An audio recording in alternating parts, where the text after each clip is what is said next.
Assalamualaikum, halo teman-teman yang ada di rumah, yang mungkin baru punya baby, atau yang memang masih hamil, bentar lagi mau melahirkan, atau yang memang sudah lagi program hamil.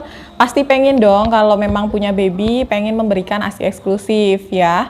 Sukses ASI dan melanjutkannya sampai 2 tahun. Nah sebenarnya gimana sih biar sukses ASI eksklusifnya, biar bisa lanjut sampai 2 tahun, biar sempurna penyusuannya itu gimana?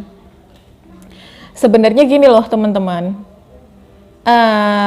prinsip suksesnya ASI eksklusif ini bisa dari bayi dan dari ibu ya, dari bayi dan dari ibu. Itu yang harus kita tanam di dalam pikiran kita. Nah dari bayi apa nih?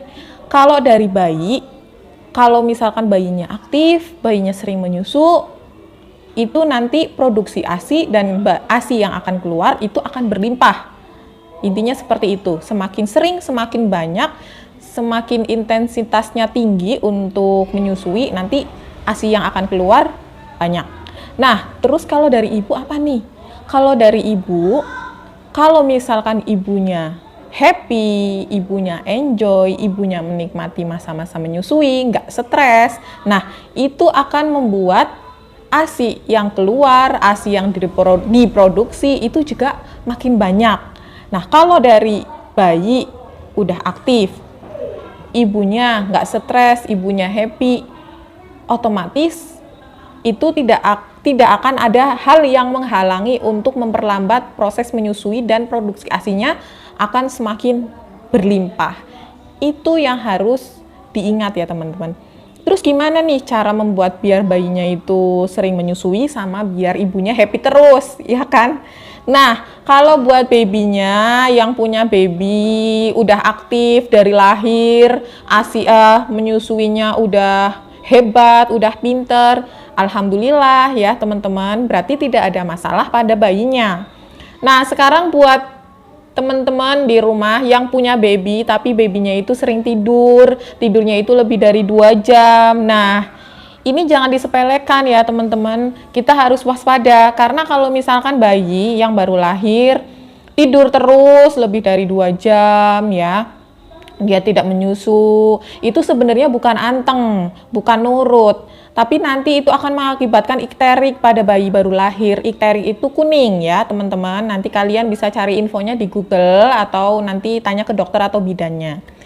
Nah, kalau misalkan buat teman-teman di rumah yang bayinya itu sering tidur, itu sebenarnya maksimal 2 jam itu harus sudah dibangunkan teman-teman. Caranya gimana? Caranya kalau misalkan bayinya tidur, ini kan telapak kaki. Kalian bisa sentil-sentil kayak gini, biasanya nanti bayinya nangis. Kalau misalkan bayinya itu nggak mau netek, langsung tidur lagi, tetap kalian berikan pakai sendok atau pipet ya teman-teman, tidak disarankan pakai dot. Karena apa? Kalau misalkan teman-teman itu ngasihnya ke bayi pakai dot, nanti bayi itu akan mengalami yang namanya bingung puting. Bingung puting adalah kondisi di mana bayinya itu bingung, yang mana puting, yang mana dot. Kalau misalkan dia udah kenal dot, dia akan lebih memilih dot. Karena apa? Karena kalau misalkan dot itu begitu digigit, nanti cairannya ASINya, susunya yang akan keluar itu lebih banyak dibandingkan dia harus pakai payudara langsung. Karena kalau misalkan nyusul lewat payudara langsung, dia harus bekerja keras dulu, menarik dulu, nanti baru ASINya akan keluar secara bertahap. Makanya kalau udah dikenalin sama dot, dia akan lebih memilih untuk ke dot. Buat teman-teman nanti siapin pipet atau sendok yang untuk baby ya, jadi aman.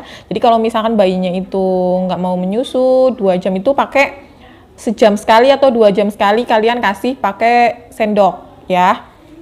Itu untuk bayi. Nah sekarang untuk ibu nih, teman-teman yang ada di rumah, yang mungkin sesama muslim ya, sebenarnya Allah itu sudah memerintahkan kepada kita di surat Al-Baqarah ayat 233, kalian bisa lihat di sana ya, yang intinya aku bacain ya.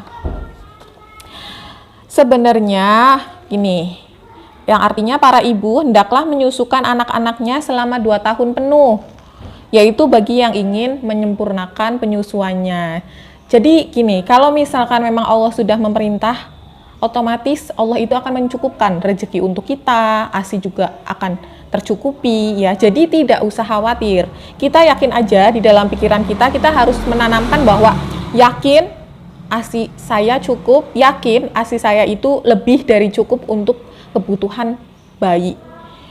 Terus kalau misalkan nih baru melahirkan 1-2 hari ternyata ASInya itu masih sedikit, itu sebenarnya normal teman-teman. Jadi jangan berharap bahwa kita baru melahirkan hari pertama terus ASInya langsung mancur-mancur kayak gitu, lancar. Itu sebenarnya jarang yang terjadi seperti itu. Yang normalnya adalah ASI itu 1-2 hari itu memang hanya 1-2 tetes.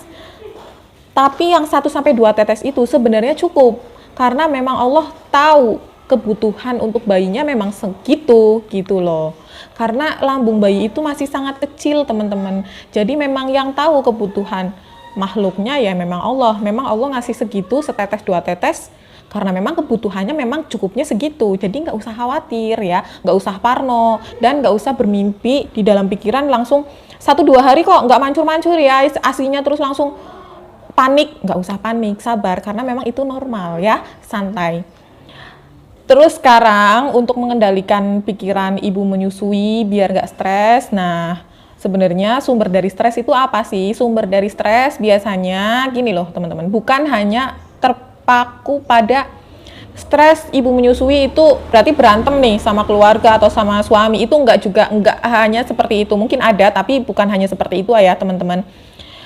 Biasanya stres ibu menyusui itu dari rasa sakit yang dia rasakan setelah persalinan, entah itu persalinan normal, entah itu persalinan sesar, itu kan pasti masih ada rasa sakit ya. Nah, rasa sakit inilah yang bisa memicu stres pada ibu menyusui.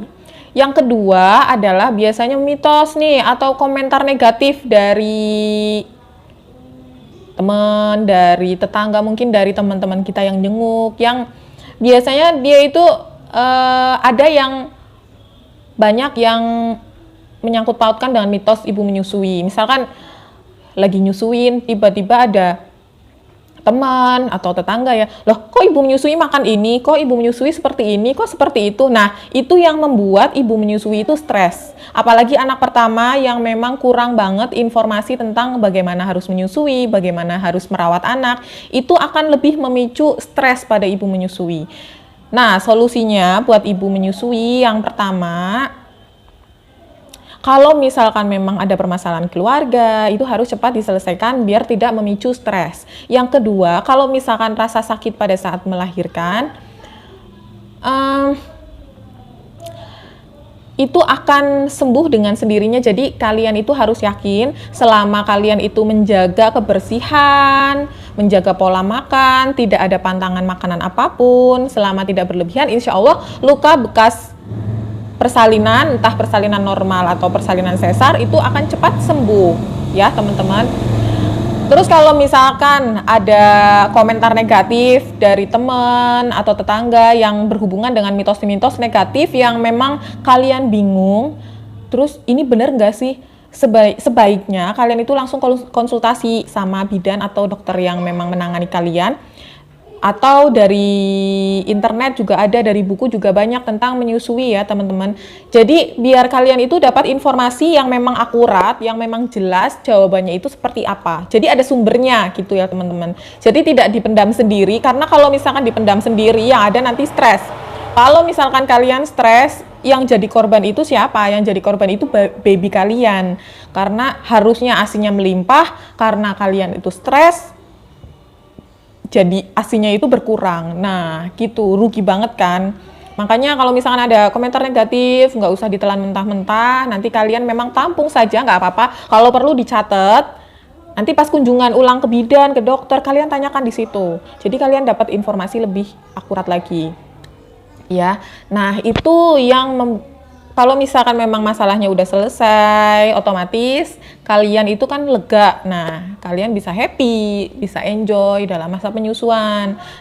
Insya Allah nanti proses menyusui, proses memberikan ASI eksklusif dan meneruskan sampai 2 tahun, itu lancar, berhasil karena produksi ASI yang kalian hasilkan itu berlimpah. Terus masalah nutrisi nih teman-teman. Untuk masalah nutrisi, terutama kebutuhan cairan, karena yang dikeluarkan itu kan banyak untuk kalian sendiri, untuk bayi kalian. Jadi intake nutrisi, intake pemasukan cairan itu juga harus seimbang.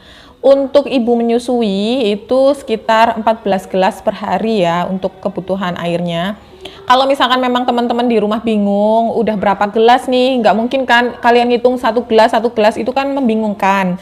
Untuk menjadi patokan, untuk mempermudah teman-teman di rumah, teman-teman itu bisa menyiapkan botol minum atau teman-teman bisa beli air mineral yang memang ukurannya besar, itu kan 1,5 liter. Nah, teman-teman siapin dua botol di dalam kamar.